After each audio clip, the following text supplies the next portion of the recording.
spot at the 49, 1st and 10, pitch to Will. He'll have a good run, and here goes Will! Oh, my Will God! to the 30, Will to the 20, 10, one man to beat, and he can't quite get there. Welcome into Sports Night. Home field advantage throughout the playoffs. Playoffs? Yeah, the playoffs. Star Valley wrapped up the #1 seed last week with their win over Evanston. And as top dog on the West, now they wait to find out whether they take on Douglas, Torrington, or Buffalo next week in the playoffs. And this week, they close out on the road at Green River. It's also the last week of the regular season in volleyball, and that includes tonight's matchup against Evanston. And cross country heads to the state championships tomorrow. Later, I catch up with head coach Draney to discuss Saturday's races. But let's take a look at the matchup at hand tomorrow in Green River, as well as what the rest of 3A is looking like this week. The first game tomorrow is Jackson at Cody. That determines the number 2 and 3 seeds in the West. Star Valley and Green River already set at 1 and 4. Rollins is out, and Riverton's already locked in as the number 1 seed in the East. Landers fighting for the number 2 spot in the East. Buffalo on the bubble, as is Douglas and Torrington, and then Evanston and Powell both eliminated. But going back to this Star Valley Green River matchup, let's take a quick look at what the Wolves have done this year. Green River's gone 3-5 this season, which is their best season since 2017, when they last made the playoffs and went 7-3. Their first win of the year was a shutout against Rollins, and then they picked up conference victory number 1 in a tight game against Evanston, and then Powell 44-14 eliminated Evanston from playoff contention. Maddox Hintz is a senior quarterback who's in his 3rd year starting at the position.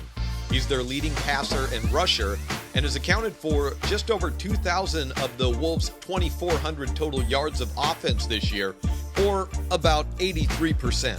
His favorite target is Dax Taylor, who has again set the program's single-season receptions record, breaking his own from last year, with 57 catches for 895 yards and 5 touchdowns. Green River runs primarily 10 personnel, with the other 3 receivers primarily being number 2, Irie Kubel, number 10, Zane Dodson, and number 15, Evan Macer. Running back is Trevor Johnson, that's number 9, and when they have a second man in the backfield, it's usually number 21, Everett Delau. Defensively, Green River has a lot of the same faces that you see on offense.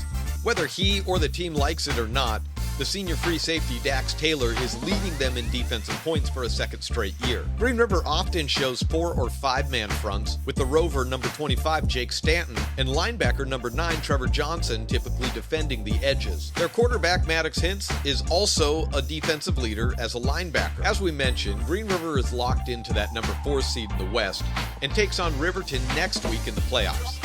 They will be big underdogs, but making it to the postseason has been a big accomplishment within itself for a team that hasn't made the playoffs since 2017. From the years 2018 to 2024, Green River went a combined 10-49 under head coaches Marty Rage, Kevin Cuthbertson, and current headman Blaine Christensen, now in his 3rd season. We mentioned that Green River's quarterback Hintz also starts on defense as a linebacker, and that presents its own challenges, but it certainly isn't unique in the 3A division. Torrington's quarterback Drew Kramer plays edge linebacker as well, and Buffalo's Hayden Geist plays on the defensive side. And who can forget Cash McFadden for Cody, a dual-threat quarterback with his legs and arms on offense, and also the 4th leading defensive points getter for the Bronx as a free safety. On the other side of 3A, Grant Johnson for Jackson, Kason Brady for Evanston, and Blake Gantenbein for Riverton are 3 examples of 3A quarterbacks who do not play on defense. And then, of course, there's Star Valley's Phoenix Hovey. Whether you play a quarterback as just an offensive player or 2-way, and maybe as your edge linebacker or an inside backer or your free safety, well, part of that just comes down to privilege. If you were to watch Green River's defense without Hintz out there, you'd notice a difference pretty quickly. And like I said, this isn't a unique situation to 3A by any means, but as we take a look at the different levels programs are at across the state of Wyoming, and in particular how Star Valley has again been able to wrap up the number 1 seed in the West, well, I think, of course, a big part of that, coaching and depth. And of course, depth is kind of part coaching as well. But when we take a look at Star Valley as a contrast, and senior quarterback Phoenix Hovey, he's been a quarterback only since his sophomore year.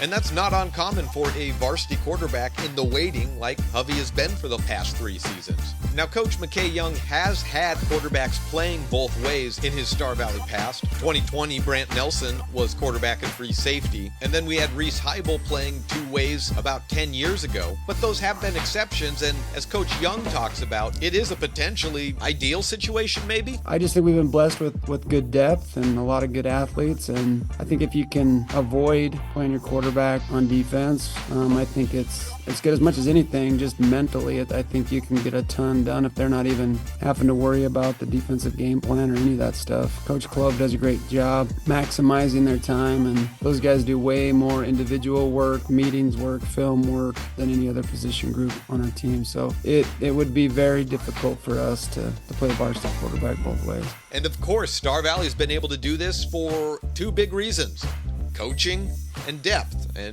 being mixed with good coaching to develop the talent pool. However you want to figure that out, what's most definitely happening is coaching at the lower levels, talking JV, freshman, middle school. That's so important to building a varsity program and especially sustained success like Star Valley's had all these years. And Coach Christensen for Green River took over a program, like we said, in the doldrums a bit. And when you take over a program like that, so many times you're going to try to build something that might take several years, and that includes getting the programs going at the middle school and lower levels. And that's something that Coach Young specifically said he thinks Coach Christensen is starting to get going in Green River. I think they're on the rise, and that's not just what they're doing at the varsity level this year, which I think is great, but also, I mean, freshman game last year was a really good game. I know their freshmen this year are really tough. They're doing some good things at the middle school level.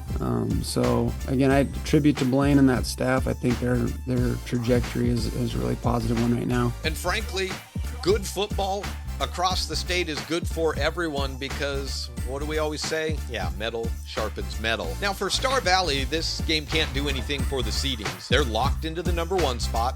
It just, they don't know who they're playing yet. And so with that in mind, Coach Young said, yeah, expect a big rotation of players switching in and out tomorrow night. Right now it's about using the depth and making sure we're healthy down the stretch. So whether that's guys not playing or just load management type things, and it'll probably be more of that, more where guys are still going to get to play, but maybe in a little bit different way, just to make sure that we're healthy when it matters most. Now on to cross country, which has its state championships this Saturday in Cheyenne, held at the golf course at Little America. And Star Valley's boys won the region meet last week, with the girls team finishing second. And individually, Star Valley runners Colton Cranny won the boys' race by 25 seconds, and Gracie Visser took second for the girls. Star Valley's boys have taken the last 3 individual and team state cross-country titles in 4A. And let me tell you, the rest of the state is noticing. Reading from a Wild Preps preview on the state meet earlier this week, it said Colton Cranny of Star Valley, not the defending champ, will try to make it 4 straight years for a runner winning the race. Whoa! Talk about expectations. I guess it comes with the territory at a certain point, and just like football has to lean into their expectations, Coach Ty Draney for Star Valley Cross Country has said his team has started to do the same. Past athletes have done really well, and so we expect that of ourselves, and I think that's the most important part. It gets heavy when other people expect that of you, but we expect that of ourselves, to go out and compete and represent well every time we do that. I think our guys and our girls are coming around to that point where we kind of embrace that. Coach Draney was talking to me about what strategies get employed at a state meet for runners, and he mentioned to me the importance of pacing early on. Nerves are higher. No race has ever been won in the first 400 meters or 600 meters of a 5K, but I watch every year at state that there's a lot of them lost in that amount, in that first part. And let's take a look at the full Star Valley sports schedule for this weekend. Tomorrow we've got football at Green River, 6 o'clock kickoff with a 5:25 airtime on SVInews.com or wherever you would like to stream that game. Volleyball is at Natrona County tomorrow, 6 o'clock scheduled time for the varsity girls, and then we'll be at Riverton to close out the regular season on Saturday. 1 o'clock serve time for that varsity game scheduled. And that's it for me. I'll see you tomorrow on the highlights.